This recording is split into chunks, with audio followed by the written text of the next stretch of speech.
এত দেরি করলে কেন? সরি। আমি তোমাকে নিয়ে মেঘের দেশে চলে যাব না। তুমি কি আমাকে ভালোবাসো নীলা? আমি তোমাকে ভালোবাসি আরফিন। আমিও তোমাকে অনেক ভালোবাসি। এই আরিফিন, আরে বাবা ওঠ না। উফ, এই অফিসে যাওয়া লাগবে না? কি আর কত ঘুমাবি? তাড়াতাড়ি ফ্রেশ হয়ে আমি নাস্তা দিচ্ছি।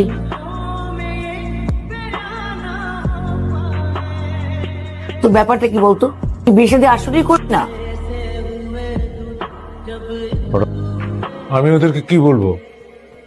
কাদেরকে বলো? তোর চাচাকে। তাদেরকে যা বলার আমি তো বলছি। আমরা যে সমাজে বসবাস করি সেখানে কেউ কাউকে যৌতুক দেয় না, এ পক্ষ ছেলেকে গিফট করে। এটাতে আমার আপত্তি বাবা, আমি এটার প্রতিবাদ জানি। আর প্রতিবাদ স্বরূপ আমি যৌতুক দিব না, যৌতুক নিব। কিন্তু মা, কে রাজি হবে? রাজি না হলে না হবে বাবা। আমার দেখা থেকে অন্য মেয়েরাও যৌতুক না শুরু করবে, তখন বুঝবে। আমার অফিসে দেরি হয়ে যাচ্ছে, আমি যাই। ছেলেটা কিন্তু 6টার সময় আসবে, ওর সাথে দেখা করবি, সুন্দরভাবে কথা বলবি। আসসালামু আলাইকুম ম্যাডাম। ওয়ালাইকুম আসসালাম। আপনাকে কতবার বলেছি অফিসের টিকেট মেনটেন করতে? আপনার কোড আর আইডি কার্ড কোথায়? Sorry madam. আপনার না সরি আর বলতে হবে না। আপনি যদি next time dress code maintain না করেন, আপনার চাকরি কিন্তু আমি খেয়ে দিব। তুমি যাও, get out, just get. Sorry, আমি কি বেরিয়ে যাব? না না, আরিফিন সাহেব আপনাকে বলছি না, আসুন না। কেমন আছেন আপনি? আরিফ সাহেব, জি ম্যাডাম। ওনাকে বলে দিন আমরা ফিল্ডে যাবো, যাতে সব কাগজপত্র রেডি করে ফেলেন। আচ্ছা। আপনি তো নীলা, আমি ছবি দেখেছি আপনার। বাবা আপনার কথা বলেছে।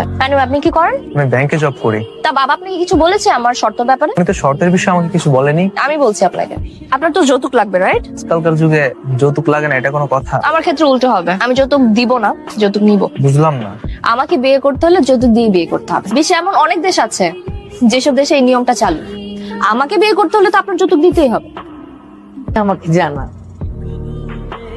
আর এটা হচ্ছে আমাদের খামার বাড়ি, আর এটা হচ্ছে পুকুর বাড়ি আমাদের কাছে। একটা মিনিট মোহনা, আরিফিন সাহেব তো আমাদের গেস্ট, ওনার জন্য খাবার ব্যবস্থা করেন? ব্যবস্থা করেছি, আপনারা একটু বসুন, আমি যাবো আর আসবো।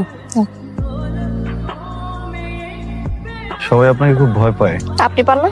না না, আমি আন্ডারে কাজ করলে আপনিও পেতেন, দৌড়ের উপরে থাকতেন। অ্যাটলিস্ট কাছাকাছি তো থাকা হতো। কি বললেন? না কিছু না। ডাব আমার খুব খুব পছন্দ।